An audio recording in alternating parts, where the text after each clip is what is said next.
नमस्कार। Political pitch पर आप सभी लोगों का स्वागत है। नए साल 2024 के शुभारंभ में प्रधानमंत्री नरेंद्र मोदी का पहला राजनीतिक दौरा दक्षिण भारत का ये जो राजनीतिक दौरा है भारतीय जनता पार्टी के सॉफ्ट प्लान का एक हिस्सा है। जिस प्रकार से भारतीय जनता पार्टी के नेता और प्रधानमंत्री नरेंद्र मोदी ने तमिलनाडु में भारतीदासम विश्वविद्यालय के दीक्षांत समारोह में भाग लिए, जहां भाग लेने वाले वो पहले प्रधानमंत्री हैं, तो दूसरी तरफ तिरुचिरापल्ली हवाई पट्टी का उद्घाटन, केरल में जाकर के कई लाखों करोड़ों रुपए का विकास की योजनाओं का शुभारंभ करना, लक्षद्वीप में जाकर के ऐसे ही विकास कार्यों का शुभारंभ करना भारतीय जनता पार्टी का दक्षिण प्लान का एक हिस्सा है।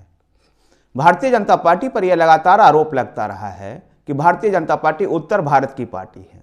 जिसका जवाब देते हुए गृह मंत्री अमित शाह ने आज तक के कार्यक्रम में उन्होंने कहा था कि 2024 के चुनाव इसका जवाब उन दलों को मिल जाएगा जो भारतीय जनता पार्टी को उत्तर भारत के राजनीतिक दल मानते हैं। और इसी को अमलीजामा पहनाने के लिए प्रधानमंत्री नरेंद्र मोदी ने साल की शुरुआत में ही दक्षिण भारत को मंथने की योजना बनाई है और भारतीय जनता पार्टी भी अपने सबसे बड़े जिताऊ चेहरे प्रधानमंत्री नरेंद्र मोदी को दक्षिण के रण में उतार दी है। दक्षिण भारत में अगर राजनीतिक परिदृश्य को देखें तो कर्नाटक और तेलंगाना के अलावा भारतीय जनता पार्टी का कहीं संगठन भी खड़ा नहीं है। संगठन को खड़ा करने के लिए भारतीय जनता पार्टी ने तेलंगाना का मॉडल को तमिलनाडु में अपनाया है। जिस प्रकार से तेलंगाना में 2018 के विधानसभा चुनाव के बाद भारतीय जनता पार्टी ने तत्कालीन के चंद्रशेखर राव की सरकार, केसीआर सरकार की कुप्रबंधन और भ्रष्टाचार का एक मुद्दा बनाया था, सांस्कृतिक राष्ट्रवाद का मुद्दा बनाया, और उसी प्रकार से तमिलनाडु में भी इस समय तमिलनाडु इकाई के भारतीय जनता पार्टी के अध्यक्ष अन्नामलाई के नेतृत्व में तमिलनाडु में डीएमके सरकार, एमके स्टालिन की जो सरकार है, इसके कुप्रबंधन, भ्रष्टाचार, परिवारवाद और सांस्कृतिक राष्ट्रवाद, और जिस प्रकार से डीएमके के नेताओं का सनातन धर्म के विरोधी बयान रहे हैं, इन बयानों को लेकर के वो जनता के बीच में जा रही है। अन्नामलाई जिस प्रकार से आक्रामक तरीके से लगातार तमिलनाडु में पार्टी को मजबूत करने में लगे हुए हैं, और यद्यपि इस बीच भारतीय जनता पार्टी को एक झटका भी लगा तमिलनाडु में, वो भारतीय जनता पार्टी के लिए चुनौती ये उत्पन्न हुई कि जो उसके बहुत लंबे समय तक उसके नेचुरल एलाई में से गिने जाने वाली ऑल इंडिया अन्ना डीएमके ने भारतीय जनता पार्टी और एनडीए के से अपना नाता तोड़ लिया है। इससे भारतीय जनता पार्टी को एक दक्षिण मिशन में थोड़ी सी चुनौतियां उत्पन्न हुई, लेकिन इन सब से बेपरवाह तमिलनाडु इकाई के भारतीय जनता पार्टी के अध्यक्ष अन्नामलाई इन सब की चिंता किए भी नहीं अपने आक्रामक तरीके से एमके स्टालिन सरकार के खिलाफ ऑल इंडिया, यहाँ तक कि ऑल इंडिया ने डीएमके के नेताओं के खिलाफ भी वो बोलने से नहीं चुके। सांस्कृतिक राष्ट्रवाद का मुद्दा उठाते हुए अन्नामलाई लगातार तमिलनाडु में भारतीय जनता पार्टी को सिंचित कर रहे हैं और आगे बढ़ा रहे हैं। दक्षिण का भारतीय जनता पार्टी का अगर पूरे प्लान को हम देखें तो जहां भारतीय जनता पार्टी के लिए एक चुनौती है, भारतीय जनता पार्टी जिस प्रकार से हिंदुत्व और हिंदी की बातें करती है, दक्षिण भारत में जाकर यही एक चुनौतियां उत्पन्न होती है। दक्षिण भारत की जो पूरी राजनीति है ब्राह्मणवाद के विरोध पर टिकी हुई है, विशेषकर तमिलनाडु में। ऐसे में डीएमके और ऑल इंडिया अन्ना डीएमके की जगह लेना भारतीय जनता पार्टी के लिए एक चुनौती दिखाई देती है। लेकिन भारतीय जनता पार्टी लगातार इस मिशन में लगी हुई है, और इसका केवल प्रधानमंत्री नरेंद्र मोदी का दक्षिण भारत के दौरे से नहीं लिया जा सकता है, बल्कि पहले भी नरेंद्र मोदी के चुनाव क्षेत्र बनारसी में काशी तमिल संगम का आयोजन 2022 में किया गया। 2023 में दूसरा काशी तमिल समागम का आयोजन हुआ। इसके साथ ही गुजरात के सौराष्ट्र से लेकर तमिलनाडु तक के जो सौराष्ट्र तमिल समागम हुआ, इन सब का उद्देश्य केवल यही था कि भारतीय जनता पार्टी को इस दक्षिण के राज्य में स्थापित किया जाए, जहां करुणानिधि और जयललिता की मृत्यु के बाद जो एक राजनीति में रिक्तियां दिखाई दे रही है, जो खालीपन दिखाई दे रहा है, उस खालीपन को भरा जाए।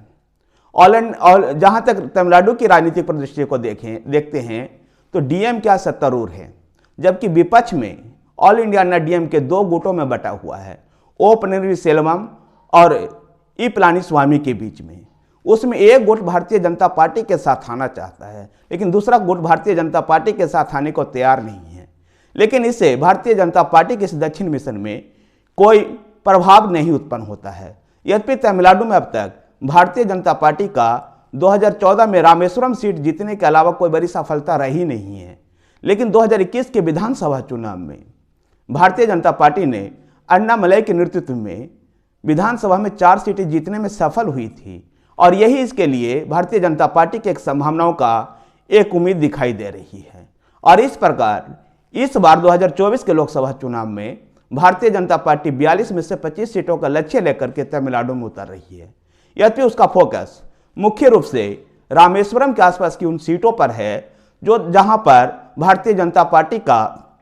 जो टेम्पल विंग है, जो मंदिर विंग है, वो संगठित होकर के काम कर रहा है। विशेषकर रामेश्वरम, थेनी, मदुरई जैसे सीटों पर भारतीय जनता पार्टी की फोकस है। उम्मीद ऐसी भी संभावनाएं ऐसी भी चल रही है कि तमिलनाडु के किसी एक सीट से प्रधानमंत्री नरेंद्र मोदी को भी चुनाव लड़वाया जा सकता है, ताकि जिस प्रकार से बनारस में 2014 में जब बनारसी से लोकसभा सीट से चुनाव लड़ने का नरेंद्र मोदी ने फैसला किया, और उसके बाद उत्तर प्रदेश और बिहार में जिस प्रकार से राजनीतिक माहौल में परिवर्तन आया था, यह परिवर्तन तमिलनाडु में भारतीय जनता पार्टी के नरेंद्र मोदी के चुनाव लड़ने से भी उसमें यह बदलाव दिखाई दे सकता है। और इसलिए प्रधानमंत्री नरेंद्र मोदी की भी ऐसी संभावना है कि तमिलनाडु के किसी एक सीट से चुनाव लड़ सकते हैं। इसके अलावा तमिलनाडु प्रदेश के अध्यक्ष अन्नामलई के लिए भी एक सीट देखा जा रहा है। तो वहीं पर भारतीय जनता युवा मोर्चा के राष्ट्रीय अध्यक्ष और भारतीय जनता पार्टी के तेज तर्रार नेता माने जाने वाले तेजस्वी सूर्या को भी तमिलनाडु में उतारने की तैयारी चल रही है। भारतीय जनता पार्टी के ऐसे वरिष्ठ नेताओं को तमिलनाडु में चुनावी रण में उतार करके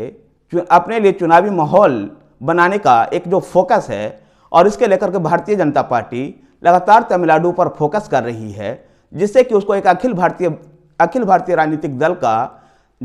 अखिल भारतीय राजनीतिक दल बनने में जो दक्षिण का जो ये दुर्ग है, ये उसके लिए चुनौती बनती है। इस बार भारतीय जनता पार्टी दक्षिण के इस दुर्ग को कर्नाटक और तेलंगाना से बाहर निकल करके तमिलनाडु के साथ साथ केरल और आंध्र प्रदेश में भी अपनी चुनावी सफलताओं को दोहराना चाहती है। इसी का एक हिस्सा रहा है कि लोकप्रिय हस्तियों को भी भारतीय जनता पार्टी अपने साथ लगातार जोड़ी है। केरल, आंध्र प्रदेश और कर्नाटक से कई ऐसे प्रमुख हस्तियों को भारतीय जनता पार्टी अपने साथ जोड़ने का प्रयास की। पीटी उषा, इलैयाराज, वीरेंद्र हेगड़े और बी विजेंद्र प्रसाद को राज्यसभा में मनोनीत करना भी इसी रणनीति का एक हिस्सा था। ये चारों हस्तियां दक्षिण भारत से आते हैं और दक्षिण भारत के जाने माने हैं, जहां पीटी उषा राष्ट्रीय स्तर पर, अंतर्राष्ट्रीय स्तर पर एक महत्वपूर्ण खिलाड़ी रह चुकी है, खेल की दुनिया की जाने मानी हस्ती है। तो वहीं पर इलैयाराज, वीरेंद्र हेगड़े और विजेंद्र प्रसाद भी दक्षिण के सांस्कृतिक रूप से एक महत्वपूर्ण हस्ती रहे हैं। इन सबको भारतीय जनता पार्टी और नरेंद्र मोदी की सरकार ने राज्यसभा में इसलिए मनोनीत किया था ताकि दक्षिण भारत में भारतीय जनता पार्टी के लिए एक माहौल बन सके। तमिलनाडु में जहां भारतीय जनता पार्टी 25 सीटों के लक्ष्य लेकर के चल रही है, तो वहीं केरल में ईसाई धर्म को जोड़ने के लिए स्नेह यात्रा भी भारतीय जनता पार्टी निकाल रही है, ताकि केरल में जो वाम और कांग्रेस के बीच में जहां राजनीतिक के प्रतिद्वंद्विता है, वहां भी भारतीय जनता पार्टी अपनी जगह को तलाश सके। तो आंध्र प्रदेश में भी जहां जगन मोहन रेड्डी और चंद्रबाबू नायडू के बीच में राजनीतिक प्रतिद्वंद्विता दिखाई दे रही है, उस राजनीतिक प्रतिद्वंद्विता में अपनी कोई जगह तलाश सके भारतीय जनता पार्टी, इसके लिए आंध्र प्रदेश में भी प्रयास कर रही है। यद्यपि आंध्र प्रदेश में भारतीय जनता पार्टी का गठबंधन टीडीपी और पवन कल्याण की जनसेना के साथ संभावित दिखाई दे रही है। चंद्रबाबू नायडू और पवन कल्याण भी इस गठबंधन के पक्षधर दिखाई दे रहे हैं। लेकिन भारतीय जनता पार्टी जगन मोहन रेड्डी से नज़दीकी की वजह से चंद्रबाबू नायडू के साथ गठबंधन करने के लिए इतनी उत्सुक नहीं दिखाई दे रही है। लेकिन 2024 के लोकसभा चुनाव से पहले भारतीय जनता पार्टी को भी यह गठबंधन करना होगा और वहां पर जगन मोहन रेड्डी के जो भी सत्ता विरोधी बातें हैं उसका फायदा चंद्रबाबू नायडू को मिलेगा, पवन कल्याण को मिलेगा और इसका फायदा भारतीय जनता पार्टी उठाने के लिए उनके साथ गठबंधन कर सकती है। तो तेलंगाना में भारतीय जनता पार्टी का सीधा मुकाबला कांग्रेस के साथ है। बीआरएस के विधानसभा चुनाव में हार जाने के बाद सीधा मुकाबला कांग्रेस के साथ होगा, जहां भारतीय जनता पार्टी के लिए संभावनाएं अधिक बलवती होती हुई दिखाई दे रही है। तो कर्नाटक में भी जेडीएस पूर्व प्रधानमंत्री देवगौड़ा की पार्टी जनता दल सेकुलर को अपने साथ जोड़ करके 28 की 28 सीटें जीतने का लक्ष्य लेकर के भारतीय जनता पार्टी कर्नाटक में भी उतर गई है और इसलिए बीएस येदियुरप्पा के बड़े बेटे बी विजेंद्र प्रसाद को भारतीय जनता पार्टी ने कर्नाटक इकाई का अध्यक्ष बना करके कर्नाटक में अपनी चुनावी रणनीति का एहसास कांग्रेस के सिद्धारमैया सरकार को करवा दिया है, जहां पर मुख्यमंत्री सिद्धारमैया और डीके शिवकुमार के नेतृत्व में कांग्रेस 2023 में विधानसभा चुनाव जीती है। लेकिन भारतीय जनता पार्टी लोकसभा चुनाव 2024 में सिद्धारमैया और डीके शिवकुमार की जोड़ी को झटका देने का प्लान बना चुकी है। भारतीय जनता पार्टी का ये दक्षिण का जो ये मिशन है, निश्चित रूप से भारतीय जनता पार्टी को जहां मिशन 400 जो 2024 में भारतीय जनता पार्टी का लक्ष्य है उसको आगे बढ़ाएगी, तो दूसरी तरफ जो एक भारतीय जनता पार्टी पर जो ये तमगा लगता था कि केवल वो उत्तर भारत की पार्टी है, वो दक्षिण भारत में जीत नहीं सकती है, जैसा कि अभी डीएमके के कई नेताओं ने इस तरह की बातें को कही थी। लेकिन भारतीय जनता पार्टी के इस दक्षिण प्लान से अगर दक्षिण के जो 139 सीटें हैं, इनमें से अगर 50 सीट भी भारतीय जनता पार्टी लेकर आ जाती है तो निश्चित रूप से भारतीय जनता पार्टी एक अखिल भारतीय स्तर का राजनीतिक दल बन जाएगी, जो भारत में कांग्रेस के बाद दूसरा ऐसा राजनीतिक दल भारतीय जनता पार्टी बनेगी जिसका अखिल भारतीय संगठन होगा और अखिल भारतीय स्तर को कह सकते हैं। नहीं तो अब तक कांग्रेस के सिवा कोई भी ऐसा दल नहीं रहा है जो अखिल भारतीय स्तर का रहा हो। भारतीय जनता पार्टी भी जरूर राष्ट्रीय पार्टी अपनी स्थापना से ही बनी हुई है, लेकिन उसका भी उत्तर भारत तक ही सीमित था। मोदी और शाह के युग में उत्तर पूर्व में भारतीय जनता पार्टी ने अपने परचम को लहराया, लेकिन दक्षिण भारत अभी भी इससे अछूता है और दक्षिण भारत के इसे अभेद ध्रुव को भारतीय जनता पार्टी अपने सबसे बड़े चुनावी चेहरा, सबसे बड़े जिताऊ चेहरा नरेंद्र मोदी को उतार करके भारतीय जनता पार्टी ने बहुत स्पष्ट कर दिया है कि दक्षिण भी भारत के लिए अब अभेद नहीं है। धन्यवाद। वीडियो को लाइक कीजिए, शेयर कीजिए। हमारे साथ बने रहने के लिए हमारे चैनल पॉलिटिकल पिच को सब्सक्राइब कीजिए। धन्यवाद।